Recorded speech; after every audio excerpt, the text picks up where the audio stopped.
I ate 80% ultra-processed food for 30 days. The shocking science of what happened to my body and brain. For 30 days. A healthy adult doctor switched to a diet where 80% of his calories came from ultra-processed foods, the same foods millions of us eat every single day. What happened to his body shocked researchers. He gained weight without trying, his hunger hormones exploded, his sleep collapsed. And the MRI scan revealed something that should concern every parent and every adult watching this. His brain literally rewired itself in just 1 month. Today, I'm breaking down exactly what changed, why it changed, and what this means for your health, your cravings, and your future. His goal was to understand what millions of people around the world are going through without realizing it. Simply because ultra-processed foods have become the backbone of modern eating habits. These foods aren't just snacks and convenience meals, they're engineered, optimized, and designed to be irresistible. But what do they actually do to your appetite, metabolism, hormones, emotions, and even your brain wiring? That's what we're digging into today. This experiment isn't about shaming anyone's food choices. It's about understanding the science of modern food engineering and how it influences real human biology. What happens inside your body when ultra-processed food goes from an occasional indulgence to the majority of what you eat? What changes in your hunger, sleep, mood, weight, digestion, and cognition? And more importantly, why does this matter for adults, children, and future generations? If you stay until the end, you'll understand why this 30-day transformation shocked not only the doctor conducting the experiment, but also the researchers overseeing it. Because the changes were more rapid, more dramatic, and more alarming than anyone expected. Before we explore the effects, let's clarify what ultra-processed foods actually mean. Ultra-processed foods, or UPFs, are industrially manufactured products designed to be convenient, shelf-stable, flavorful, and often hyper-palatable. They frequently contain ingredients you wouldn't cook with at home. Emulsifiers, stabilizers, artificial colorings, flavor enhancers, hydrogenated oils, refined starches, modified proteins, synthetic sweeteners, and preservatives. They're cheap to produce and engineered to stimulate the reward system of the brain. For 30 straight days, roughly 80% of the doctor's calories came from foods like frozen pizzas, nuggets, packaged pasta meals, instant noodles, sugary breakfast cereals, protein bars filled with additives, packaged breads, flavored yogurts with stabilizers, microwave-ready lasagnas, ultra-processed snacks, and industrial desserts. These are foods millions of people eat every day, not because they're lazy or irresponsible, but because the global food system has shifted toward convenience and affordability. The doctor didn't deliberately overeat or binge. He simply followed his hunger cues while eating the foods that now dominate modern grocery stores. And the results were shocking. One of the first changes he noticed wasn't physical, it was behavioral. Within the first few days of switching to an 80% UPF diet, his normal meal rhythm completely broke. Before the experiment, he ate 3 meals a day, occasionally with a snack. But after adopting a UPF-heavy diet, he became hungry far more frequently, craving food at random times, snacking more, and thinking about eating even when he wasn't physically hungry. Ultra-processed foods are soft, easy to chew, quickly consumed, and engineered to deliver high flavor and texture with minimal effort. This means the brain receives bursts of palatability and calories without the natural slow-down mechanisms you experience with whole foods like fruits, vegetables, grains, and proteins. The result? Eating becomes faster, less mindful, and more frequent. The doctor described it as feeling like his hunger switch had been turned up. He wasn't overeating because he wanted to indulge, he was overeating because the food made him want more and more.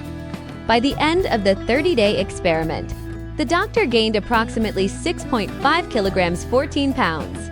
This wasn't just water weight or random fluctuation. Body scans showed a significant increase in body fat percentage. His BMI rose by around 2 points, officially pushing him into the overweight category for the first time in years. What made this surprising is that he didn't dramatically change his daily calorie target. The increase in fat came almost entirely from overeating without noticing. Ultra-processed foods are energy-dense and don't activate the body's natural satiety signals efficiently. So even though he wasn't consciously trying to eat more, the hormonal and neurological changes driven by UPF made his body consume more calories almost automatically. This rapid change in weight and fat accumulation underscores a reality. Modern food environments are engineered to make overeating the default, not the exception. Blood tests confirmed what the doctor already felt intuitively his. Hunger and satiety hormones had been disrupted in just 1 month. A hormone responsible for stimulating hunger increased by around 30%. Meanwhile, the hormone responsible for promoting satiety telling the brain "I'm full" dropped noticeably. This meant his body felt hungrier overall and less satisfied after eating. Ultra-processed foods often bypass important digestive steps, chewing, fiber breakdown, and gradual nutrient release. They spike blood glucose rapidly and then drop it sharply. This roller coaster destabilizes metabolic signaling and leads to more cravings. What's striking is how quickly this happened. Just 30 days were enough to alter the biochemical and hormonal signals that regulate appetite system that evolved over millions of years, suddenly disrupted by engineered foods. Perhaps the most unsettling discovery came from brain scans taken before and after the experiment. The MRI revealed new neural connections forming between reward centers and habitual behavior circuits. This kind of rewiring resembles patterns seen in addictive behaviors. It doesn't mean ultra-processed foods work like drugs, but it does suggest that repeated exposure to high reward, low-effort foods strengthens the brain's tendency to seek them automatically. The doctor wasn't just craving the food his brain was reorganizing itself around the pleasure and simplicity these foods offered. In only 30 days, the architecture of his brain changed. That is a profound finding. It suggests that long-term consumption, especially if started in childhood, could shape lifelong eating habits and cravings at a neurological level.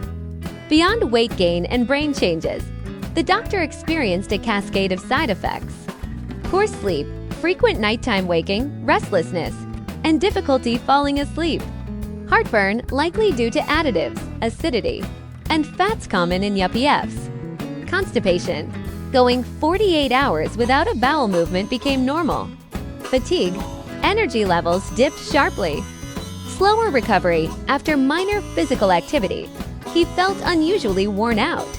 Mood changes, sadness, anxiety, irritability, and a general sense of aging. Low libido, decreased interest, and lower energy toward intimacy. He described feeling physically older, as if the diet had aged his body by 10 years in a single month. One of the biggest concerns raised during the experiment was how ultra-processed foods affect children. Kids' brains develop more rapidly and are more plastic, meaning they adapt and rewire faster. If a 30-day diet can alter adult neural wiring, imagine the long-term impact on a child who grows up with UPF as a daily staple. Researchers worry that early exposure to these foods trains the brain to prefer them long-term, shaping taste preferences and eating behaviors before children even develop the ability to make conscious food choices. Society also faces environmental and economic pressures pushing families toward ultra-processed foods. They're cheap, convenient, and aggressively marketed.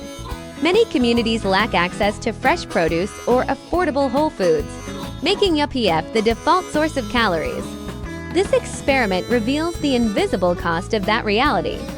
After 30 days, the doctor didn't just look different, his biology, psychology, hormones, appetite, and brain structure were all measurably altered. And all of it happened without extreme overeating, dieting, or lifestyle changes. The only variable was the type of food. This suggests a critical truth. Ultra-processed foods don't just affect your weight, they affect your brain, behavior, hormones, digestion, emotions, and sleep. They make you hungrier. They make you crave more. They weaken your satiety signals. They change your brain pathways. They alter your mood. They disrupt your body's natural balance. And it all happens faster than you'd ever expect. This doesn't mean you should never eat processed foods again, but it does mean we should be aware of their impact, understand the science behind them, and make conscious decisions, not decisions shaped by products engineered to override our biology.